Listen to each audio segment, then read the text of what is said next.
कर्पूरिगौरं करुणावतारं संसारसारं भुजगेन्द्रहारं सदा वसन्तं हृदयारविन्दे भवं भवानी सहितं नमामि। भक्तजनों, आज हम श्री शिव पुराण रुद्र संहिता के द्वितीय खंड सती की कथा का रसपान कर रहे हैं। आज हम सती खंड के अध्याय 17, 18 और 19 की कथा सुनेंगे। आज की कथा में हम दक्ष के द्वारा महान यज्ञ का आयोजन, उसमें ब्रह्मा विष्णु देवताओं और ऋषियों का आगमन, दक्ष के द्वारा सबका सत्कार, यज्ञ का आरंभ, दधीची द्वारा भगवान शिव को बुलाने का अनुरोध और दक्ष के विरोध करने पर शिव भक्तों का वहां से निकल जाना और दक्ष यज्ञ का समाचार पाकर सती का शिव से वहां चलने के लिए अनुरोध करना, दक्ष के शिव द्रोह को जानकर भगवान शिव की आज्ञा से देवी सती का पिता के यज्ञ मंडप की ओर शिवगणों के साथ प्रस्थान करना, यज्ञशाला में शिव का भाग न देखकर सती के रोषपूर्ण वचन, दक्ष द्वारा शिव की निंदा सुनकर दक्ष तथा देवताओं को धिक्कार फटकार कर सती के द्वारा अपने प्राण त्याग का निश्चय करना। आज हम इस कथा को सुनेंगे। तो आइए सर्वप्रथम भगवान का सुमरन करते हुए सब बोलिए गौरी शंकर भगवान की जय। अब कथा सुनते हैं। ब्रह्मा जी कहते हैं, नारद, एक समय दक्ष ने एक बहुत बड़े यज्ञ का आरंभ किया। उस यज्ञ की दीक्षा लेकर उन्होंने उस समय समस्त देव ऋषियों, महर्षियों तथा देवताओं को बुलाया। वे सभी उस यज्ञ में पधारे।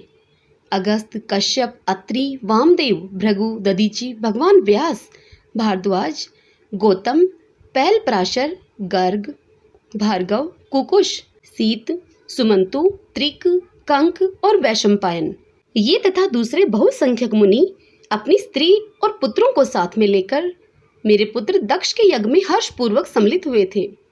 इनके सिवा समस्त देवगण, महान अभ्युदयशाली लोकपालगण और सभी उपदेवता अपनी उपकारक सैन्य शक्ति के साथ वहां पधारे थे। दक्ष ने प्रार्थना करके सदल बल मुझ विश्व सृष्टा ब्रह्मा को भी सत्यलोक से बुलवाया था। इसी तरह भांति भांति से सादर प्रार्थना करके बैकुंठ लोक से भगवान विष्णु भी उस यज्ञ में बुलवाए गए थे। शिवद्रोही दुरात्मा दक्ष ने उन सबका बड़ा ही सत्कार किया।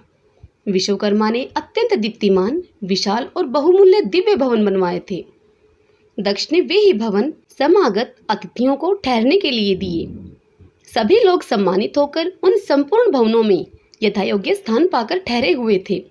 दक्ष का वह महायज्ञ उस समय कनखल नामक तीर्थ में हो रहा था। उसमें दक्ष ने भृगु आदि तपोधनों को ऋत्विज बनाया। संपूर्ण मरुदगणों के साथ स्वयं भगवान विष्णु उसके अधिष्ठाता थे। मैं वेदत्रयी की विधि को दिखाने या बताने वाला ब्रह्मा बना था। इसी तरह संपूर्ण दिक्पाल अपने आयुधों और परिवारों के साथ द्वारपाल एवं रक्षक बने थे और सदा कौतूहल पैदा करते थे। स्वयं यज्ञ सुंदर रूप धारण करके दक्ष के उस यज्ञ मंडल में उपस्थित था। महामुनियों में श्रेष्ठ सभी महर्षि स्वयं वेदों के धारण करने वाले हुए थे। अग्नि ने भी उस यज्ञ महोत्सव में शीघ्र ही हविष्य ग्रहण करने के लिए अपने सहस्त्रों रूप प्रकट किए थे।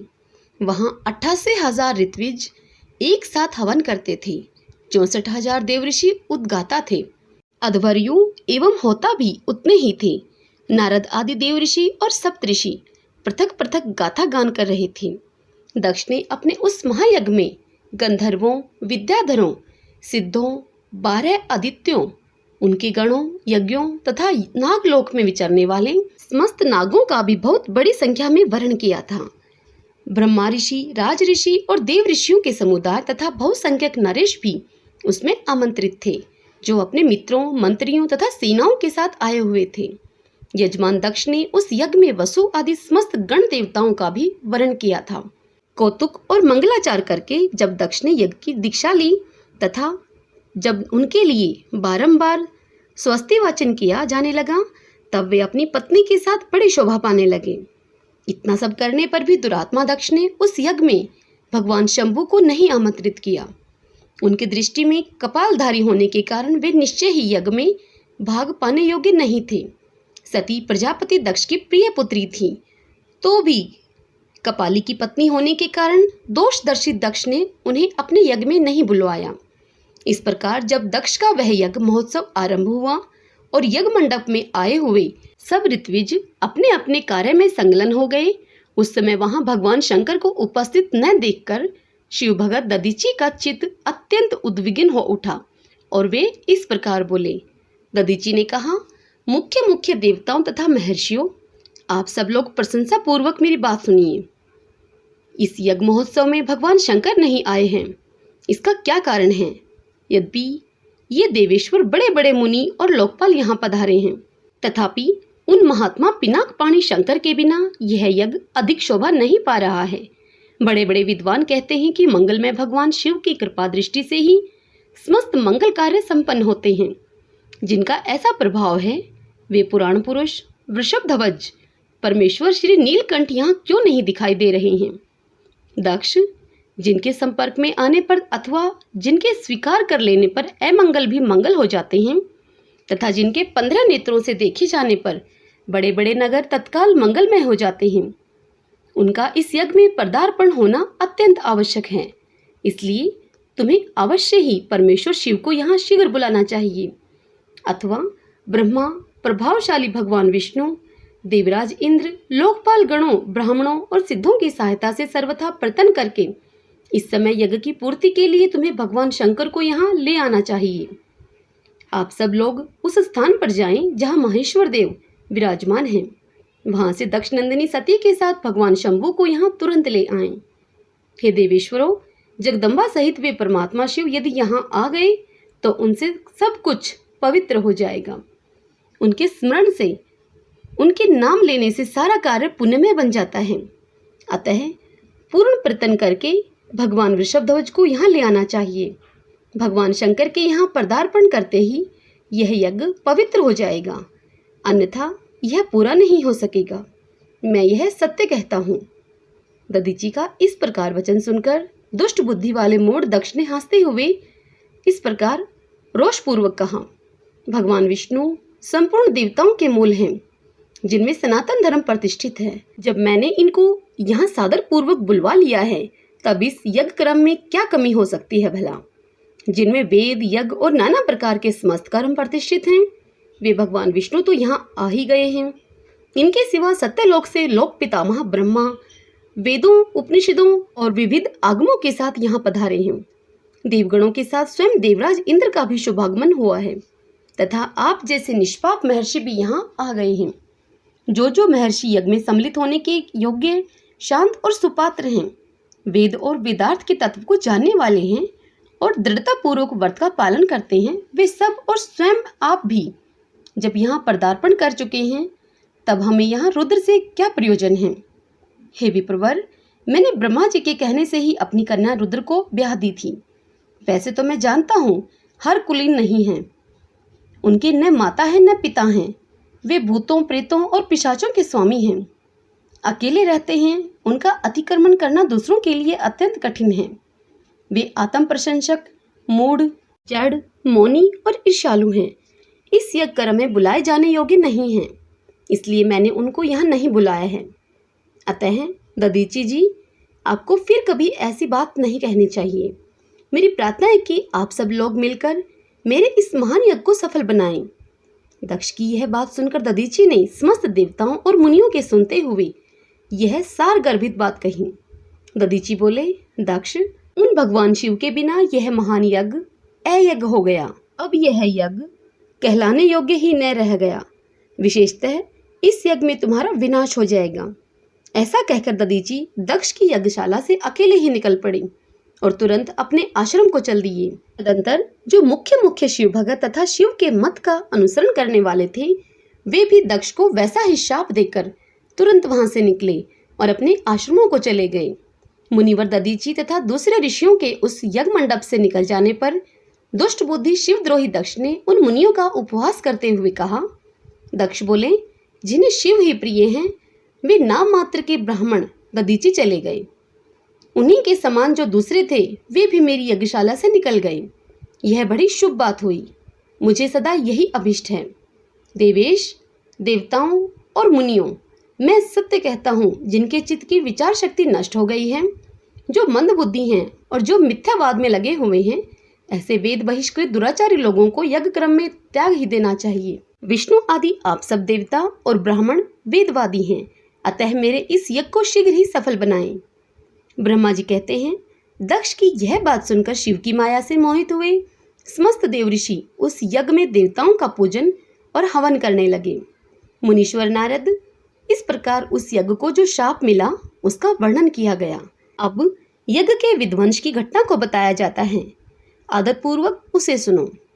ब्रह्मा जी कहते हैं, हे नारद, जब देव ऋषिगण बड़े उत्साह और हर्ष के साथ दक्ष के यज्ञ में जा रहे थे, उसी समय दक्ष कन्या देवी सती गंधमादन पर्वत पर चंदोवे से युक्त धारागृह में सखियों से घिरी हुई भांति भांति की उत्तम क्रीड़ाएं कर रही थी। प्रसन्नतापूर्वक क्रीड़ा में जो लगी हुई देवी सती ने उस समय रोहिणी के साथ दक्ष यज्ञ में जाते हुए चंद्रमा को देखा। वे देखकर अपनी हितकारिणी प्राण प्यारी श्रेष्ठ सखी विजया से बोली, मेरी सखियों में श्रेष्ठ प्राण प्रिय विजय, जल्दी जाकर पूछ तो आ, ये चंद्रदेव रोहिणी के साथ कहाँ जा रहे हैं। सती के इस प्रकार आज्ञा देने पर विजया तुरंत चंद्रमा के पास गई और उसने यथोचित शिष्टाचार के साथ पूछा, हे चंद्रदेव, आप कहाँ जा रहे हैं। विजया का यह प्रश्न सुनकर चंद्रदेव ने अपनी यात्रा का उद्देश्य आदरपूर्वक उसे बताया। दक्ष के यहाँ होने वाला यह गोत्सव आदि का सारा वृत्तांत उसे कहा। वह सब सुनकर विजया बड़ी उतावली होकर देवी के पास आई और चंद्रमा ने जो कुछ भी कहा था वह सब उसने देवी को कह सुनाया। उसे सुनकर कालिका सती देवी को बड़ा ही विस्मय हुआ। अपने यहाँ सूचना न मिलने का क्या कारण है, यह बहुत सोचने विचारने पर भी उनकी कुछ समझ में नहीं आया। तब उन्होंने पार्षदों से घिरे हुए अपने स्वामी भगवान शिव के पास आकर भगवान शंकर से पूछा।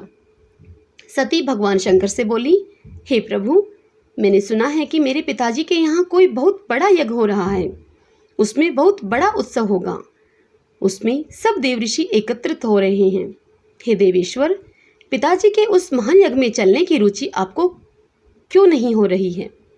इस विषय में जो बात हो वह सब बताइए मुझे। हे महादेव, सुहृदों का यह धर्म है कि वे सुहृदों के साथ मिले जुलें। यह मिलन उनके महान प्रेम को बढ़ाने वाला होता है।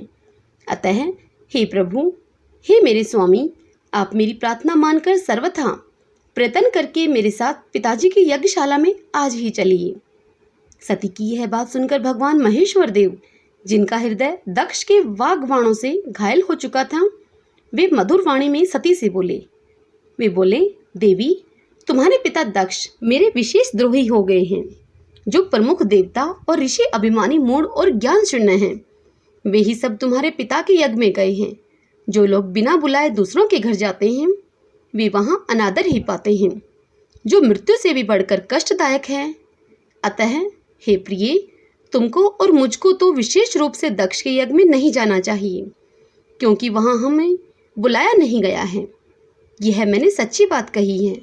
महात्मा महेश्वर के ऐसा कहने पर सती रोषपूर्वक उन्हें बोली, शंभो, आप सबके ईश्वर हैं। जिनकी जाने से यज्ञ सफल होता है, उन्हीं आपको मेरे दुष्ट पिता ने इस समय आमंत्रित नहीं किया है। हे प्रभु, उस दुरात्मा का अभिप्राय क्या है, वह सब मैं जानना चाहती हूँ। साथ ही वहाँ आए हुए संपूर्ण दुरात्मा देव ऋषियों के मनोभाव का भी मैं पता लगाना चाहती हूँ। अतः हे प्रभु, मैं आज ही पिता के यज्ञ में जाती हूँ। नाथ, हे महेश्वर, आप मुझे वहाँ जाने की आज्ञा दे दें। देवी सती के ऐसा कहने पर सर्वज्ञ, सर्वद्रष्टा, सृष्टिकर्ता एवं कल्याण स्वरूप साक्षात भगवान रुद्र उनसे इस प्रकार बोले। भगवान शिव ने कहा, उत्तम व्रत का पालन करने वाली देवी, यदि इस प्रकार तुम्हारी रुचि वहाँ अवश्य जाने के लिए हो गई है, तो मेरी आज्ञा से तुम शीघ्र अपने पिता के यज्ञ में जाओ। यह नंदी वृषभ सुसज्जित है। तुम एक महारानी के अनुरूप राजोपचार साथ लेकर सादर इस पर सवार होकर बहुसंख्यक प्रथम गणों के साथ में यात्रा करो। हे प्रिय, इस विभूषित वृषभ पर आरूढ़ हो। रुद्र के इस प्रकार आदेश देने पर सुंदर आभूषणों से अलंकृत सती देवी सब साधनों से युक्त होकर पिता के घर की ओर चली। परमात्मा शिव ने उन्हें सुंदर वस्त्र, आभूषण तथा परम उज्जवल छत्र, चामर आदि महाराजोचित उपचार दिए। भगवान शिव की आज्ञा से 60,000 रुद्रगण बड़ी प्रसन्नता और महान उत्साह के साथ कौतूहल पूर्वक सती के साथ गए। उस समय वहां यज्ञ के लिए यात्रा करते समय सब और महान उत्सव होने लगा। महादेव जी के गणों ने शिव प्रिया सती के लिए बड़ा भारी उत्सव रचाया। वे सभी गण कौतूहल पूर्ण कार्य करने तथा सती और शिव के यश को गाने लगे। शिव के प्रिय और महान वीर प्रथम गण प्रसन्नता पूर्वक उछलते कूदते चल रहे थे। जगदम्बा के यात्रा काल में सब प्रकार से बड़ी भारी शोभा हो रही थी। उस समय जो सुखद जय जयकार आदि का शब्द प्रकट हुआ, उससे तीनों लोग गूंज उठे। ब्रह्मा जी कहते हैं कि नारद, दक्ष कन्या सती उस स्थान पर गई जहां वह महान प्रकाश से युक्त यज्ञ हो रहा था। वहां देवता, असुर और मुनिंद्र आदियों के द्वारा कौतूहलपूर्ण कार्य हो रहे थे। सती ने वहां अपने पिता के भवन को नाना प्रकार की आश्चर्यजनक वस्तुओं से संपन्न, उत्तम प्रभा से परिपूर्ण, मनोहर तथा देवताओं और ऋषियों के समुदाय से भरा हुआ देखा। देवी सती भवन के द्वार पर जाकर खड़ी हुई और अपने वाहन नंदी से उतरकर अकेले ही शीघ्रतापूर्वक यज्ञशाला के भीतर चली गई।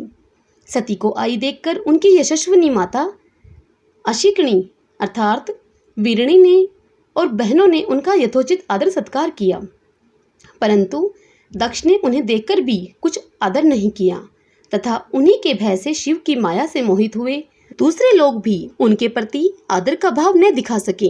हे मुने, सब लोगों के द्वारा तिरस्कार प्राप्त होने से सती देवी को बड़ा ही विस्मय हुआ, तो भी उन्होंने अपने माता पिता के चरणों में मस्तक झुकाया। उस यज्ञ में सती ने विष्णु आदि देवताओं के भाग देखे, परंतु शंभु का भाग उन्हें कहीं भी दिखाई नहीं दिया। तब सती ने दुस्सह क्रोध प्रकट किया।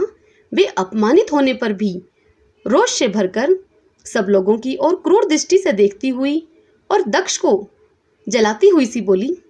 सती ने कहा, हे प्रजापति दक्ष, अपने परम मंगलकारी भगवान शिव को इस यज्ञ में क्यों नहीं बुलाया, जिनके द्वारा यह संपूर्ण चराचर जगत पवित्र होता है, जो स्वयं ही यज्ञवेताओं में श्रेष्ठ, यज्ञ के अंग, यज्ञ की दक्षिणा और यज्ञकर्ता यजमान हैं। उन भगवान शिव के बिना यज्ञ की सिद्धि कैसे हो सकती है भला? अहो, जिनके स्मरण करने मात्र से सब कुछ पवित्र हो जाता है, उन्हीं के बिना किया हुआ यह सारा यज्ञ अपवित्र हो जाएगा। द्रव्य, मंत्र आदि, हव्य और कव्य, ये सब जिनके स्वरूप हैं, उन्हीं भगवान शिव के बिना इस यज्ञ का आरंभ कैसे किया गया? क्या आपने भगवान शिव को सामान्य देवता समझकर उनका अनादर किया है? आज आपकी बुद्धि भ्रष्ट हो गई है, इसलिए आप पिता होकर भी मुझे अधम जच रहे हैं। अरे, ये विष्णु और ब्रह्मा आदि देवता तथा मुनि अपने प्रभु भगवान शिव के आए बिना इस यज्ञ में कैसे चले आए? ऐसा कहने के बाद शिव स्वरूपा परमेश्वरी सती ने भगवान विष्णु, ब्रह्मा, इंद्र आदि सब देवताओं को तथा समस्त ऋषियों को बड़े कड़े शब्दों में फटकारा। ब्रह्मा जी कहते हैं कि हे नारद, इस प्रकार क्रोध से भरी हुई जगदम्बा सती ने वहां व्यथित हृदय से अनेक प्रकार की बातें कही। श्री विष्णु आदि समस्त देवता और मुनि जो वहां उपस्थित थे, सती की बात सुनकर वे चुप रह गए। अपनी पुत्री के ऐसे वचन सुनकर कुपित हुए दक्ष ने सती की ओर क्रूर दृष्टि से देखा और इस प्रकार कहा। दक्ष बोले, हे भद्रे, तुम्हारे बहुत कहने से भला क्या लाभ? इस समय यहाँ तुम्हारा कोई काम नहीं है। तुम जाओ या ठहरो, यह तुम्हारी इच्छा पर निर्भर है। तुम यहाँ आए ही क्यों? समस्त विद्वान जानते हैं कि तुम्हारे पति शिव अमंगल रूप हैं। वे कुलीन भी नहीं हैं, वेद से बहिष्कृत हैं और भूतों, प्रेतों और पिशाचों के स्वामी हैं। वे बहुत ही कुवेश धारण किए रहते हैं, इसलिए रुद्र को इस यज्ञ के लिए नहीं बुलाया गया है। बेटी, मैं रुद्र को अच्छी तरह जानता हूँ, अतः जानबूझकर ही मैंने देव ऋषियों की सभा में उनको आमंत्रित नहीं किया है। रुद्र को शास्त्र के अर्थ का ज्ञान नहीं है, वे उदंड और दुरात्मा हैं। मुझ मूढ़ पापी ने ब्रह्मा जी के कहने से उनके साथ तुम्हारा विवाह कर दिया था। अतः सुचिस्मिते, तुम क्रोध छोड़कर स्वस्थ हो जाओ। इस यज्ञ में तुम आ ही गई हो तो स्वयं अपना भाग ग्रहण करो। दक्ष के ऐसा कहने पर कि त्रिभुवन पूजिता पुत्री सती ने शिव की निंदा करने वाले अपने पिता की ओर जब दृष्टिपात किया, तब उनका रोष और भी अधिक बढ़ गया। वे मन ही मन सोचने लगी कि अब मैं शंकर जी के पास कैसे जाऊंगी। यदि शंकर जी के दर्शन की इच्छा से वहां गई और उन्होंने यज्ञ का समाचार पूछा तो मैं उन्हें क्या उत्तर दूंगी। तदंतर तीनों लोकों की जननी सती रोष वेश से युक्त होकर लंबी सांस खींचती हुई अपने दुष्ट हृदय पिता से इस प्रकार बोली। देवी सती ने कहा, जो महादेव जी की निंदा करता है अथवा जो उनकी होती हुई निंदा को सुनता है, वे दोनों तब तक नरक में ही पड़े रहते हैं जब तक कि चंद्रमा और सूर्य विद्यमान हैं। अतः तात, मैं अपने इस शरीर को त्याग दूंगी, जलती आग में प्रवेश कर जाऊंगी। मैं अपने स्वामी का अनादर सुनकर अब मुझे अपने इस जीवन की रक्षा से क्या प्रयोजन है। यदि कोई समर्थ हो तो वह स्वयं विशेष यत्न करके शंभु की निंदा करने वाले पुरुष की जीभ को बलपूर्वक काट डाले, तभी वह शिव निंदा श्रवण के पाप से शुद्ध हो सकता है। इसमें संशय नहीं है। यदि कुछ कर सकने में असमर्थ हो तो बुद्धिमान पुरुष को चाहिए कि वह दोनों कान बंद करके वहां से निकल जाए। इससे वह शुद्ध रहता है, दोष का भागी नहीं होता, ऐसा श्रेष्ठ विद्वान कहते हैं। इस प्रकार धर्म नीति बताने पर सती को अपने आने के कारण बड़ा पश्चाताप हुआ। उन्होंने व्यथित चित्त से भगवान शंकर के वचन का स्मरण किया। फिर सती अत्यंत कुपित होकर दक्ष से, उन विष्णु आदि समस्त देवताओं से तथा मुनियों से निडर होकर इस प्रकार बोली। सती ने कहा, तात, तुम भगवान शंकर के निंदक हो, इसके लिए तुम्हें पश्चाताप होगा। यहाँ महान दुख भोगकर अंत में तुम्हें यातना भोगनी पड़ेगी। इस लोक में जिनके लिए न कोई प्रिय है न अप्रिय, उन निर्वैर परमात्मा शिव के प्रतिकूल तुम्हारे सिवा दूसरा कौन चल सकता है। जो दुष्ट लोग हैं वे सदा ईर्ष्या पूर्वक यदि महापुरुषों की निंदा करें तो उनके लिए यह कोई आश्चर्य की बात नहीं है, परंतु जो महात्माओं के चरणों की रज से अपने अज्ञान अंधकार को दूर कर चुके हैं, उन्हें महापुरुषों की निंदा शोभा नहीं देती। जिनका शिव यह 2 अक्षर का नाम कभी बातचीत के प्रसंग से मनुष्यों की वाणी के द्वारा एक बार भी उच्चारित हो जाए तो वह संपूर्ण पाप राशि को शीघ्र ही नष्ट कर देता है। उन्हीं पवित्र कीर्ति वाले निर्मल शिव से तुम द्वेष करते हो, बड़े आश्चर्य की बात है। वास्तव में तुम अशिव अर्थात अमंगल रूप हो। महापुरुषों के मन रूपी मधुकर ब्रह्मानंदमय रस का पान करने की इच्छा से जिनके स्वार्थदायक चरण कमलों का निरंतर सेवन किया करते हैं, उन्हीं से तुम मूर्खतावश द्रोह करते हो। जिन्हें तुम नाम से शिव और काम से ऐश्व बताते हो, उन्हें क्या तुम्हारे सिवा दूसरे विद्वान नहीं जानते? ब्रह्मा आदि देवता, सनक आदि मुनि तथा अन्य ज्ञानी जन क्या उनके स्वरूप को नहीं समझते? उदार बुद्धि भगवान शिव जटा फैलाए, कपाल धारण किए, शमशान में भूतों के साथ प्रसन्नता पूर्वक रहते तथा भस्म एवं नरमुंडों की माला धारण करते हैं। इस बात को जानकर भी जो मुनि और देवता उनके चरणों से गिरे हुए निर्माल्य को बड़े आदर के साथ अपने मस्तक पर चढ़ाते हैं, इसका क्या कारण है? यही कि वे भगवान शिव ही साक्षात परमेश्वर हैं। परवर्ती अर्थात यज्ञ यज्ञादि और निर्वर्ती अर्थात शम दम आदि 2 प्रकार के कर्म बताए गए हैं। मनीषी पुरुषों को उनका विचार करना चाहिए। वेद में विवेचन पूर्वक उनके रागी और विरागी 2 प्रकार के अलग अलग अधिकारी बताए गए हैं।